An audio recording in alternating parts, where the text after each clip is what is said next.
মণিপুর থেকে গাঁজা ভর্তি করে আসছিল, দিয়ে গুয়াহাটিতে অ্যারেস্ট হয়েছে। অ্যারেস্ট হয়ে জেল খাটার পরে অনেক কাঠকয়লা পুড়িয়ে জামিন পেয়েছে। জামিন পাওয়ার পর গ্যারেন্টার বা সিকিউরিটি হিসাবে জামাই এবং তার আত্মীয়র ডকুমেন্টস বা জমির দলিল টলিল দিয়েছে। এইবার জামাই মানে শ্বশুর বেল বা জামিন পাওয়ার পর হাওয়া হয়ে গেছে। হাওয়া হয়ে যাওয়ার পর কোর্টের কাছে যেহেতু জামাইয়ের জমির দলিল এবং সাক্ষী হিসাবে বা সিকিউরিটি হিসাবে জামাইয়ের কাগজপত্র দেওয়া আছে, জামাইও যায় না, শ্বশুরও যায় না। বুঝতে পারলেন না? মণিপুর থেকে গাঁজা ভর্তি করে একটা ছোট গাড়িতে আসছিল, আসামে ধরা পড়েছে। ধরা পড়ে মামলা হয়েছে, জেল হয়েছে, জামিন দিয়েছে কোর্ট। জামিনের পর জামিনদার হয়েছে জামাই। ওই জামাই পরবর্তীতে মানে শ্বশুর যখন কোর্টে আর হাজিরা দিচ্ছে না, তখন জামাইয়ের নামে ওয়ারেন্ট বার করেছে। এবার জামাইয়ের নামে ওয়ারেন্ট বার করে জামাই কিন্তু এখন অ্যারেস্ট। এবার ওই জামাইকে বাঁচাতে যেতে হবে, এই হলো ব্যাপার। এই যে আমাদের মুন্সিজিও যাচ্ছে, দিল্লি যাচ্ছে। দিল্লি থেকে কোথায় যাওয়া? আজকে কেরালা, মুম্বাই, দিল্লি, মেরাঠ, নাগপুর, তারপর পুনে, ঠিক আছে, বিভিন্ন জায়গাতে মামলার উদ্দেশ্যে বেরোলাম। আপনারা জানেন ভালো করে যে আমার শরীরটা একটু অসুস্থ ছিল। এই অসুস্থটা সম্পূর্ণ ক্লিয়ার না হয়েও কিন্তু বেরিয়ে পড়েছি শালা জামাইবাবু। হ্যাঁ, এই তো। কারণ একজন আজকে এক জায়গাতে, এখন বিধাননগর সাইবার ক্রাইমে মামলা চলছে, ব্যাঙ্গালোরে মামলা চলছে, মানে বিভিন্ন জায়গায়। তার মধ্যে এই যে তুমি দিল্লি থেকে আজকে সকালে রাত্রে দিল্লি পৌঁছাবা, দিল্লি দিয়ে কালকে সকালে মিরাট যাবে, উত্তরপ্রদেশের মিরাট, সোনা চুরির মামলা। তারপর ওখান থেকে গুজরাটের আমেদাবাদ যাবে। এই যে এক বস্তা ফাইল নিয়েছে, কই ব্যাগটা দেখাও একটু, আমার নামটা লেখা আছে। এই যে এক বস্তা ফাইল নিয়ে চললো গুজরাট আর মেরাট। আর আমি যাচ্ছি শ্বশুর জামাই, মানে এখন যদি পার্সোনালি জিজ্ঞাসা করছি জামাইকে যে ভাই তোমার শ্বশুর আছে কোথায়, তো বলছে যে স্যার আমিও জানি না। বুঝতে পারলেন? এইরকম একটা পরিস্থিতিতে মানে শ্বশুরের গাঁজার ব্যবসার কারণে জামাই এখন জেলে যাবে, এরকম একটা পরিস্থিতি। আমি জিনিসটা ভালো করে বোঝাতে পারি। বেল বা জামিন হলেই কোর্ট থেকে আপনার সম্পর্ক ছুটে যাবে, বা মামলা শেষ হয়ে গেছে পালিয়ে যাব, লুকিয়ে যাব না। পাতালে লুকিয়ে গেল, পাতালে লুকিয়েছিল তো পাতাল থেকেও বের করা হয়েছিল। ঠিক তেমনই মামলা করে আপনি জামিন নিয়েছেন, আর জামিন নিয়ে আপনি পালিয়ে বেড়াবেন, এত সহজ নাকি? না, এত সহজ না। मुंशी जी उधर चलिए, प्लेन आ रहा है, दिखा रहा है, चलिए वो प्लेनটা दिखाई। হ্যাঁ, পাবলিক কো প্লেনটা দেখাতে হবে তো। ওই যে আকাশা ইয়ার যাচ্ছে, আকাশা যাচ্ছে, ওই যে একটা প্লেন যাচ্ছে, এইদিকে গাড়িগুলোই আছে, ওই যে প্লেন, এই যে একটা ছোট গাড়ি যাচ্ছে, এই যে ট্রাক্টর, জমিতে চাষ করার জন্য ট্রাক্টর। এখানে আবার এয়ারপোর্টেও ট্রাক্টর আছে, বুঝলেন, মহেন্দ্রা। হ্যাঁ, মহেন্দ্রার নতুন ট্রাক্টর। বাহ, এটা ফের আরেকটা ট্রাক্টর। যা, এখানে প্লেন থাকার কথা, এখানে সব ট্রাক্টর বেশি রে বাবা। এখানে এরা চাষ দেয় নাকি? না, এরা সব মালপত্র নিয়ে ঘোরাফেরি করছে। হাসছে।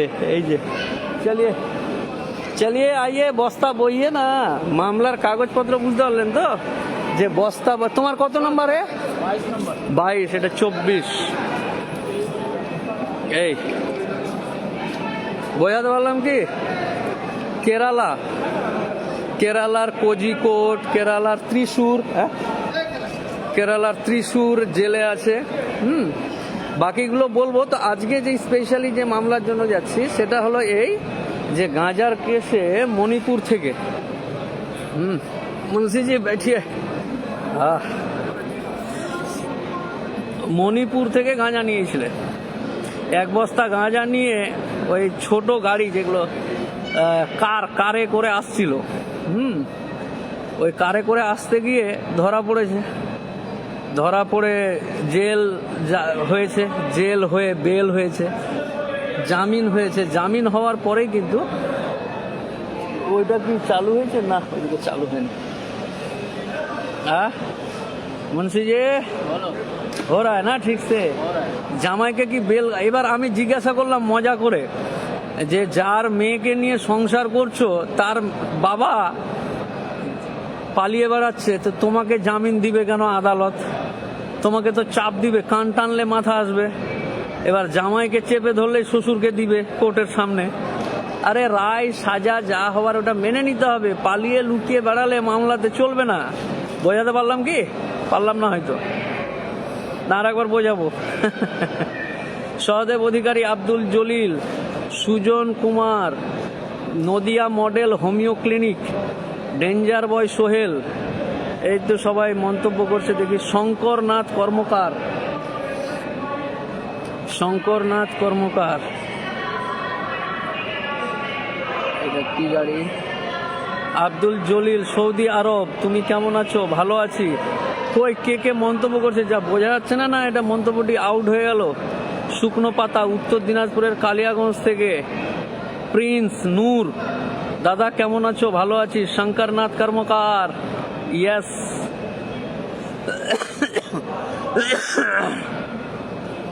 অভিষেক সাহা, দাদা আপনি জীবনে উন্নতি করেন, অনেক আশীর্বাদ রইল। থ্যাংক ইউ অভিষেক, তোমার সুন্দর মন্তব্যের জন্য থ্যাংক ইউ। আর কে আছে? তারিক আজিজ, ইয়েস। সৌরভ ঘোষ, উকিলবাবু মুম্বাই, হ্যাঁ মুম্বাই যাব। মুম্বাইয়ের 1 বস্তা ফাইল নিয়েছি। মুম্বাই যাব, মুম্বাই যাব, কেরালা যাব, আর দিল্লি গুজরাট তো সামলাবে। অনেকজন অনেক জায়গা সামলাচ্ছে, বুঝতে পারলেন না? এখন আমি তো বয়স হয়ে গেছে না, আর আমি কত যাব? পীযূষ শাহ, আপনার শরীরের সুস্থতা, সত্যি শরীরটা নট গুড এখনো, মানে নট ওয়েল। শহীদুল আলম, ওয়ালাইকুম আসসালাম। আজকে 40টা কমেন্টের পর তুমি কমেন্ট পড়লে দাদা, তোমাকে ধন্যবাদ। কেন ভাই জলিল? অ্যাকচুয়ালি আমার শরীরটা এখনো যে সম্পূর্ণরূপে সুস্থ সেটা কিন্তু নয়, বুঝতে পারলে? তারিক আজিজ, কেমন আছেন? আছি, আল্লাহর রহমতে ভালো আছি। এই যে দেখো কলকাতা এয়ারপোর্ট। আমি কি আরমান হোসেন রুবেল, मुंशी जी, अरे आप तो कुछ बोलिए, आदमी को सजग होना पड़ेगा ना। ঠিক আছে, আছো। ব্যাগ বইতে বইতেই তো জান শেষ মামলার ফাইল। মামলার ফাইল বইতে বইতেই জান শেষ। এই যে এটা ভিস্তারা ওইখানে তো, চলো তো দেখি। ওইটা 22 নম্বর। चलिए चेक कर लेते हैं, आइए। টিনু দত্ত আসাম থেকে, সৌরভ ঘোষ, এবার দেখা হবে মুম্বাইয়ে। ঠিক আছে। না, শ্বশুর জামাইকে বাঁচাতে হবে না, এরা তো শেয়ার করছে না। হ্যাঁ, শ্বশুর জামাই যে এরকম গাঁজা কেসে ফেঁসে গেছে, বাঁচাতে হবে তো, শেয়ার করতে হবে তো নাকি? এটা কি ভিস্তারাই তো নাকি? হ্যাঁ, দিল্লি ভিস্তারা, হ্যাঁ এটাই হবে, দিল্লি ভিস্তারা। হ্যাঁ, না খুলেনি, এখানেই থাকতে হবে মুন্সি, তাহলে বুঝতে পারা যাবে। কাম, এদিকে এসো। এইসব ইংল্যান্ডের লোকজন নাকি রে বাবা, ফর্সা ফর্সা চুল, মানুষ ফর্সা হয়, এদের চুলও ফর্সা। এই যে কত সুন্দর সুন্দর ফর্সা ফর্সা, সব ফর্সা, চুলগুলাও ফর্সা। কোন দিকে বসো? বসে যাও, এখানে বসে যাও, ওইখানে बैठ যাও। ইন্ডিয়ার ভিতরে দুজন বন্ধু, একজন তুমি। Thank you Jalil. এই যে দেখো, এটা আমাদের কলকাতা এয়ারপোর্ট। এই যে ফর্সা ফর্সা, হ্যাঁ তুমি খুব ফর্সা দাদু, তোমাকে চিনতে পারছি। দিল্লি ভিস্তারা, এটাই হবে। ঠিক আছে। কি আছে? দয়াময় জগন্নাথ দাস, হ্যাঁ শ্বশুর জামাইকে বাঁচাতে হবে, শেয়ার করতে হবে না ভিডিও। হ্যাঁ, শরীর অসুস্থ, বেশি বকতে পারবো না। হ্যাঁ, শ্বশুরের জ্বালাতে জামাই অ্যারেস্ট হবে গাঁজা কেসে, কি জ্বালা। কি বুঝলেন? এয়ারপোর্টে সুন্দর লাগছে না? আমিও ইংরেজদের মতন হয়ে গেলাম। এই যে এইসব লোকের যে এদের চুলগুলাও ফর্সা, আমাকেও ফর্সা লাগছে। হ্যাঁ, আমিও বিদেশিদের মতন হয়ে গেলাম দেখতে। না, লাইটের জন্য ফর্সা লাগছে। ও, শরীরটা কেমন করতে লাগলো।